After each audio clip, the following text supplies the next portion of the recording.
लंबे इंतजार के बाद आखिरकार झारखंड में नगर निकाय चुनाव की घोषणा हो गई है और मुख्य राज्य निर्वाचन कार्यालय में खुद राज्य निर्वाचन आयुक्त अलका तिवारी ने प्रेस कॉन्फ्रेंस किया और उन्होंने बताया कि 28 जनवरी को यह अधिसूचना जारी की गई और 29 जनवरी से लेकर 4 फरवरी के बीच नामांकन की प्रक्रिया चलेगी। वहीं साथ ही 6 फरवरी को नाम वापस करने की तिथि है। जो लोग इस प्रक्रिया से बाहर होना चाहते हैं वो ले सकते हैं और 7 फरवरी को चुनाव चिन्ह आवंटन किया जाएगा। साथ ही 23 फरवरी को वोटिंग और होगी और 27 फरवरी को गिनती यानी परिणाम सामने आएगा।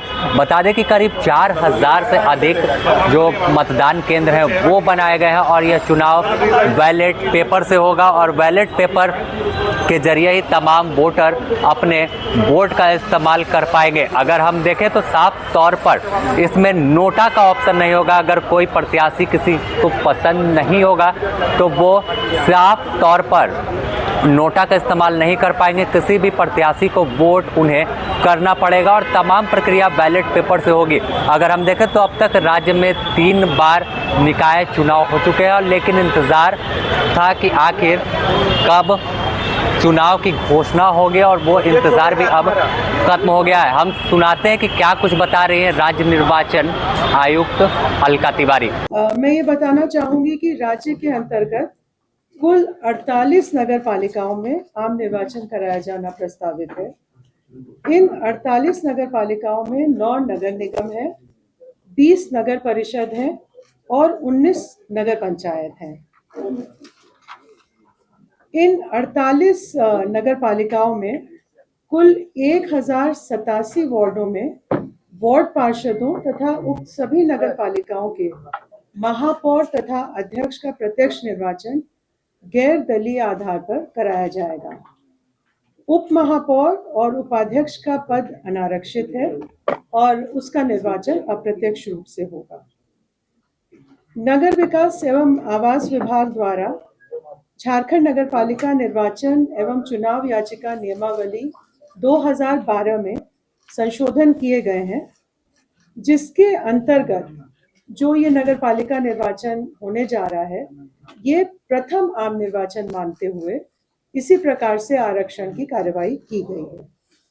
दूसरी चीज ये है कि पिछड़ा वर्ग के अंतर्गत अत्यंत पिछड़ा वर्ग 1 और पिछड़ा वर्ग 2 के लिए आरक्षण का प्रावधान किया गया है।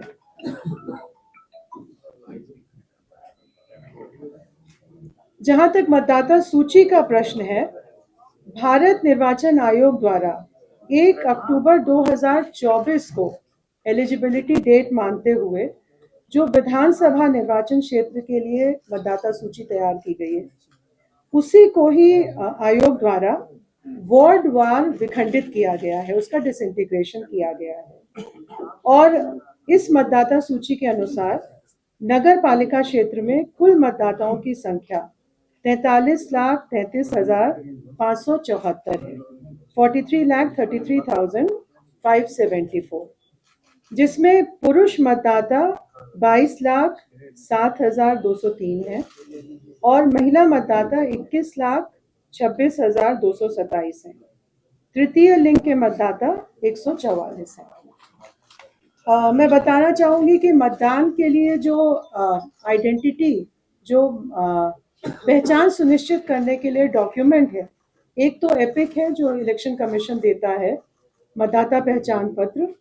उसके अलावा अन्य वैकल्पिक जो डॉक्यूमेंट्स हैं जैसे कि बाकी असेंबली इलेक्शंस में होते हैं, निर्वाचन तंत्र द्वारा जारी प्रमाणित फोटोयुक्त मतदाता पर्ची, पासपोर्ट, ड्राइविंग लाइसेंस, केंद्र सरकार, राज्य सरकार, सार्वजनिक क्षेत्रों के उपक्रम, स्थानीय निकाय या पब्लिक लिमिटेड कंपनी द्वारा उनके कर्मचारियों को जारी किए गए सेवा पहचान पत्र जो फोटो युक्त होने होंगे।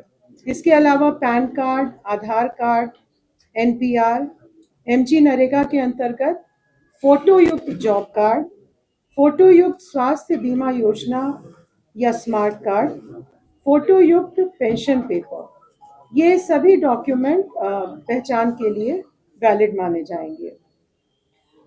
कुल मतदान केंद्रों की संख्या 4,304 है, जो कुल 2129 भवनों में अवस्थित है। मतदान केंद्रों में आधारभूत न्यूनतम सुविधाओं का प्रावधान किया गया है जिला निर्वाचन पदाधिकारी द्वारा।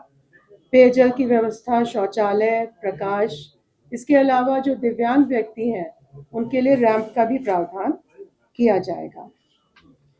विधि व्यवस्था और सुरक्षा बलों की तैनाती, इस हेतु 8 जनवरी 2026 को एक बैठक यहाँ आयोग में आयोजित की गई थी, जिसमें नगर विकास एवं आवास विभाग, गृह विभाग, अपर पुलिस महानिदेशक अभियान, सभी जिला निर्वाचन पदाधिकारी, सभी सीनियर एसपी इसमें सम्मिलित हुए थे डायरेक्टली और वीसी के माध्यम से, और पर्याप्त संख्या में बल उपलब्ध कराने की व्यवस्था गृह विभाग द्वारा तथा पुलिस महानिदेशक। इसके साथ ही आदर्श आचार संहिता उन तमाम 48 निकायों में लागू कर दिया गया और तमाम प्रक्रिया पूरी हो गई है। तो साफ है कि चुनाव का बिगुल बज चुका है और तमाम प्रत्याशी भी अब डोर टू डोर पहुंचेंगे। कैंपेन उनका होगा और तमाम चीज़ें कि कितना खर्च निर्धारित किया गया खुद आपने सुना कि अलका तिवारी ने बताया। तो बने रहे द न्यूज़ पोस्ट के साथ। राज्य निर्वाचन आयोग से जुड़ी और निकाय चुनाव से जुड़ी हर अपडेट आपको